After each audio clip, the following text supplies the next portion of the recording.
You ask Tiger to solve. This deals with linear equations with one unknown. The final result is m equals 8. Let's solve it step by step. Simplify the expression. Expand the parentheses. Swap sides.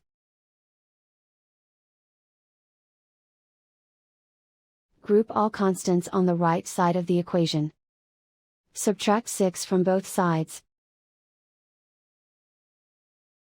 Simplify the arithmetic.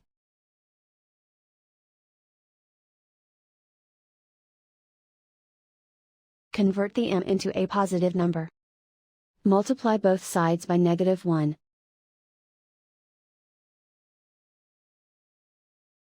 Remove the ones. Simplify the arithmetic. And so the final result is m equals 8.